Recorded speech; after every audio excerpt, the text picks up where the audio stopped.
The very first page of the brand new book by YNAB's founder, Jesse Mecham, looks you right in the eye and says, yes, you are bad with money. I've been living the YNAB method for over 12 years, and YNAB sent me an advance copy of this book a month ago before it comes out. So, is Jesse right? Are you actually bad with money? I'm going to give you my honest reaction, including the part of this book that honestly kind of annoys me because it gives away one of my biggest secrets as a coach. That part's coming at the end of the middle section, so stick around. Quick disclosure first. YNAB sent me this book as a free gift. I'm a certified YNAB coach, but I'm not an employee or an affiliate, and this is not a sponsored video. If they sent me the book hoping I'd talk about it on YouTube, well, they got their wish, but it was not a condition of me receiving it. This is just me, a YNAB fan, giving you my personal opinion. So, yes, you're bad with money. That is literally page 1. And my first reaction was, I personally don't identify as being bad with money, so I found this intriguing. Can a book that leads with calling its reader bad at something even work? I mean, I guess you wouldn't buy a book about how to stop worrying about money if you thought you were good at money, which means anyone picking this up already half suspects that Jesse is right. But here's the thing. Nobody wants to be perceived as being bad with money. So we put on brave faces, right? I've worked with more than one client who's extremely generous, covering meals, giving big gifts, when you could argue that they have no business being generous because they're struggling to cover their own basic needs. It's one thing to go around flaunting the things you've traded your money for. It's another thing entirely to sleep peacefully at night without regret and without worrying about money. So yeah, maybe a lot of us secretly do think that we're bad with money, on the inside. I certainly did once upon a time, and I'll tell you what that looked like for me in the before times, before YNAB. Because something actually did drive me to YNAB. Believe it or not, I didn't just start budgeting for the fun of it. I was living on credit cards, needing my next paycheck to pay off last month's purchases. I was paying down student loans and feeling like I wasn't allowed to have any fun in the meantime. I was a newly minted graduate making more money than I'd ever made before, and somehow it still didn't feel like enough. And the buyer's remorse, oh man, I had a severe addiction to technology. Newest phone, latest gadget, iPad, Kindle, didn't matter. If I wasn't 100% sure I could afford it, I bought it anyway. I just knew I could find a way to make it work out. I even wrote a whole blog post about the time I bought my very first smartphone and returned it not long after. And I remember opening a blank spreadsheet and typing things like food, rent, textbooks, dates, and having no idea what numbers to put next to those words. So I kind of made a plan that was never grounded in reality, never looked at it again, and made a brand new spreadsheet the next month. So was I bad with money? Yeah, I was. But I don't think bad with money means what most of us think it means. Here's what I mean. Think of somebody you consider to be good with money. What makes you say that about them? Is it that they seem to have a lot of money? Maybe they have nice things, a big investment portfolio? I don't think being good or bad with money is binary. It's kind of a spectrum, and it's hard to know which measuring stick to use. Some people use debt. Debt-free equals good with money. Some people use net worth, but then how much net worth is enough to be considered good at money? Does it always have to go up?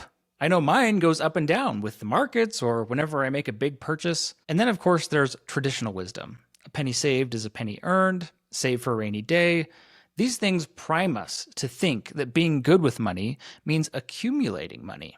And honestly, a lot of us, myself included, are attracted to the idea that being really good with money means having so much of it that you never have to work again. The problem with every one of those is that it ties being good with money to a benchmark, a number, an achievement, some kind of finish line. And the book's answer is very different. And it's kind of the whole thesis of the book. You can find it on page 6. Getting good at money means getting good at spending it. Interesting. What I love about this definition is that it scales from someone making very little to someone with millions of dollars. You don't have to wait to hit some benchmark to be good with money. You just have to practice the skill of deciding how to spend it. It's that old muscle analogy again, It's overplayed, but it's overplayed because it's true. So what is the financial muscle that you need to work out to get good with money? Well, I would argue that it's making decisions about what to spend your money on. You've got to put in the reps, consciously deciding over and over on the small stuff. Taco Bell or make a sandwich? Honestly, Taco Bell might be cheaper than making a sandwich, so maybe that's a bad example. But those small reps give you big financial muscles over time. So when the big stuff comes, the car dies, or you're trying to choose a new place to live, the decisions that previously would have crushed you and sent you into a spiral of despair, you make those decisions with confidence. And I think the way you practice that skill is the reason that this book exists, and the part that's giving away my secret. If you've been around YNAB a while, you've watched the method evolve. The earliest version that I personally remember was the 4 rules. More recently, there was 1 rule and 5 questions. And now, in this book, they've distilled it down to 1 question, 3 words. What's it for? I guess technically it's a contraction, so 4 words, 3 words, whatever. I love that this version is a question and not rules. I think the old versions of the YNAB method helped me and helped a lot of people, but they could feel a little dogmatic and a little complicated and honestly quite esoteric. As a coach, I see this constantly. People think their YNAB struggles are technical. The app, the targets, the categories, but really they're trying to use a software that's built on principles that they never learned. And helping people learn those principles for themselves is a lot of what a coach actually does. And it's also the point of this book, which brings me to my confession. A huge portion of the value that I provide as a coach is sitting with someone in the moment they're answering exactly that question. What's their money for? When a brand new client sits down with me, we often start with 2 questions. 1, how much money do you have right now? Checking plus savings, that's simple. And 2, and this is the question that does the real work here, what do you need that money to do between today and the next time you get paid? It sounds basic. It is basic. But so is eating less and moving more to lose weight, and people, myself included, still don't do that. And these 2 questions work whether you make $60,000 or $250,000. Say you've got $500 left to your name, and payday is in 2 days. For a lot of people, seeing $500 in checking is a crisis. Where did all my money go? But answering the question, what's it for, kind of shrinks down the scope of the problem to, can you afford the next 2 days? Oh, you can? Well, now we're calm. The anxiety drops almost immediately, even with a tiny amount of money in the bank. I have seen the power of this question over and over again. I once worked with a client who had more credit card debt than I have ever seen. The minimum payments alone ate almost his entire income. And he was driving DoorDash just to scrape together a few $100 for groceries for the week. He was married, he had kids, huge burdens on his shoulder. And, just like the book recommends, we asked 1 question. What is this $300 for? And you know what? It was enough for a Walmart trip. It was enough to feed his family until the very next paycheck. And it unlocked relief in the middle of a very stressful and chaotic situation. And then we could have a productive conversation about the debt. On the other extreme, a client with about $500,000 liquid, high income, rental properties, totally killing it. Same question. What is this money for? Now, more money, more options, but we worked through it until every single dollar had an answer. Answering that question, what's it for, is the 80-20 of the coaching conversation. It evaporates stress. Now, Jesse's gone and put it in a book, which, to be fair, is a lot less expensive than hiring a coach. And look, I've really lived what this book is selling. In fact, let me tell you a little story. I'm a little superstitious about paying off debt now because back in 2017 or so, I had about $5,000 left on my car note, and I hated having a car payment. I had just about enough in my emergency fund to kill it off. So I Dave Ramsey'd that sucker. I threw my entire emergency fund at the car, and less than 2 weeks later, I lost my job. You can't make this stuff up. Full panic mode ensued, of course. I called my parents as a full-grown man to ask if I could live in their basement with them so I wouldn't have to pay rent. But they talked me down, and once the shock wore off of unexpectedly losing my job, I realized that because I've been using YNAB for about 5 years at that point, I knew exactly what my essentials cost in a given month. And between the money I had, money that had been allocated to other things, and the unemployment I qualified for, I had at least a 3-month runway. And of course, that changed everything. I put the pedal to the metal on that job hunt, networked my brains out.